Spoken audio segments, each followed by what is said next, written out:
ఈనాటి సువిశేష పఠనాలు మనకి నూతన ఆజ్ఞను గురించి బోధిస్తూ ఉన్నాయి.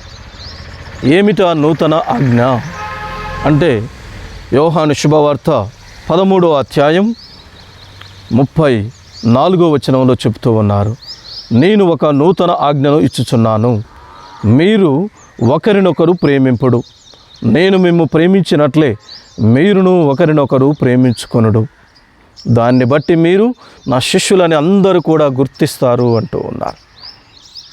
లేవి కాండంలో మనం చూస్తూ ఉన్నాం, నిన్ను ప్రేమించుకున్నట్లే నీ పొరుగువానిని ప్రేమించు అని చెప్తూ ఉన్నారు.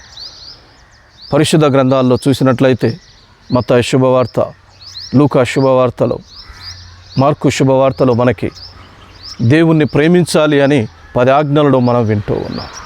కానీ క్రీస్తు ప్రభు ఈ 2 ఆజ్ఞలని ఒకటిగా చేసేసి ఆయన మనందరికి కూడా ఇదే నూతన ఆజ్ఞ అని చెప్తూ ఉన్నాడు.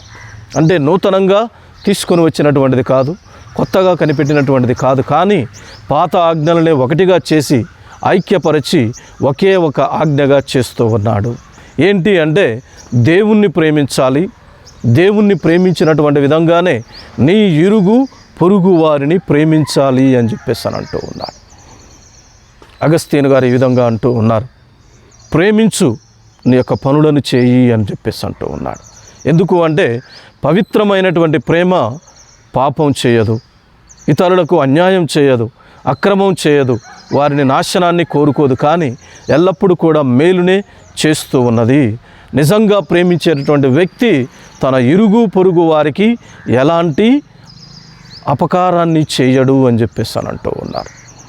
అలాంటి పరిశుద్ధమైనటువంటి ప్రేమని మనందరికీ చూపించినటువంటి వారు ఎవరు అంటే క్రీస్తు ప్రభు. సాక్షాత్తు దైవ కుమారుడైనప్పటికీ కూడా ఏమి లేని వాడిగా ఈ లోకంలోకి దిగి రావడం, ఒక అనామకుడిగా శిలువ వేదన నొంది మరణించి పునరుత్థానమొందడం ద్వారా ఈ లోకానికి ఇదే నిజమైనటువంటి ప్రేమ. నా నుండి మీరు ప్రేమను నేర్చుకోండి, ఎలా ప్రేమించాలో మీరు తెలుసుకోండి, మీరును అలాగే ప్రేమించండి అని మనందరికి కూడా తెలియపరుస్తూ ఉన్నారు.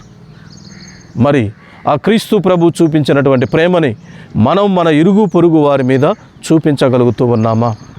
మన ఇరుగు పొరుగు వారి యొక్క శ్రేయస్సు కోసం, మేలు కోసం సమస్తాన్ని కూడా త్యజించగలిగేటటువంటి వారిలాగా ఉన్నామా? క్రీస్తు ప్రభు మనల్ని ప్రేమించి మన కోసం తన యొక్క ప్రాణాలని అర్పించాడు సిలువలో. అలా మనం అర్పించగలిగేటటువంటి వారిగా ఉన్నామా? కావున ఈ యొక్క పరిశుద్ధ సమయంలో ఆయన ప్రేమించినటువంటి విధంగా మన ఇరుగు పొరుగు వారిని ప్రేమించేటటువంటి ఆశీర్వాదాన్ని ఇవ్వమని కోరుకుందాం.